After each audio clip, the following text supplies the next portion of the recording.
இந்திய அமெரிக்க வர்த்தக ஒப்பந்தம் ட்ரம்ப் நிர்வாகம் செய்த முக்கிய திருத்தம். இந்தியா அமெரிக்க இடையிலான வர்த்தக ஒப்பந்தத்தில் அதிபர் ட்ரம்ப் நிர்வாகம் முக்கிய சீர்திருத்தங்களை செய்துள்ளது. இந்திய பொருட்களுக்கு அமெரிக்கா 50% இறக்குமதி விதித்திருந்தது. இந்த நிலையில் இரு நாடுகளுக்கிடையே தடையற்ற வர்த்தக ஒப்பந்த பேச்சுவார்த்தை நடைபெற்று வருகிறது. இதில் சுமூக உடன்பாடு எட்டப்பட்டுள்ளதால் இந்தியா மீதான வரி 18% குறைக்கப்படுவதாக அதிபர் டொனால்ட் ட்ரம்ப் சமீபத்தில் அறிவித்திருந்தார். அப்போது அமெரிக்காவிடமிருந்து $500 பில்லியன் அளவுக்கு பொருட்களை வாங்க இந்தியா உறுதியளித்துள்ளதாக தெரிவிக்கப்பட்டது. ஒப்பந்த விவரங்கள் கடந்த திங்கட்கிழமை வெளியாயின. அது பல குழப்பங்களை ஏற்படுத்தியுள்ளது.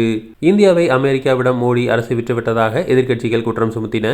ஆனால் 24 மணி நேரத்தில் அந்த ஒப்பந்தத்தில் இடம்பெற்ற சில அம்சங்களை அமெரிக்கா திருத்தியுள்ளது. இரு நாடுகளுக்கிடையேயான வர்த்தக ஒப்பந்தத்தில் கூடுதல் சலுகைகள் இடம்பெறலாம் என கூறப்படுகிறது. இந்தியாவின் வேண்டுகோளின்படி சில முக்கிய மாற்றங்கள் வர்த்தக ஒப்பந்தத்தில் செய்து வருவதாக வெள்ளை மாளிகை தெரிவித்துள்ளது. அனைத்து அம்சங்களும் இறுதி செய்யப்பட்ட பின்பு இந்த ஒப்பந்தம் மார்ச் மாத மத்தியில் கையெழுத்தாகும் என தெரிகிறது. பருப்பு உற்பத்தியில் இந்தியா உலகளவில் பெரிய நாடாக உள்ளது. உலகளவில் பருப்பு உற்பத்தியில் இந்தியா 25 முதல் 28% இடத்தை பெற்றுள்ளது. ஆனால் அமெரிக்கா பருப்புகள் மீது இந்தியா விதிக்கும் 30% இறக்குமதி வரியை நீக்க வற்புறுத்த வேண்டும் என அதிபர் ட்ரம்ப் நிர்வாகத்திற்கு அமெரிக்க செனட் உறுப்பினர்கள் கடிதம் எழுதியிருந்தனர். அமெரிக்கா முதலில் வெளியிட்ட வர்த்தக ஒப்பந்த விவரத்தில் பருப்புகள் மற்றும் அமெரிக்க வேளாண் பொருட்கள் பற்றி குறிப்பிடப்பட்டிருந்தது. ஆனால் அமெரிக்கா மாற்றியமைத்து வெளியிட்ட ஒப்பந்தத்தில் பருப்புகள் பற்றி எதுவும் குறிப்பிடவில்லை.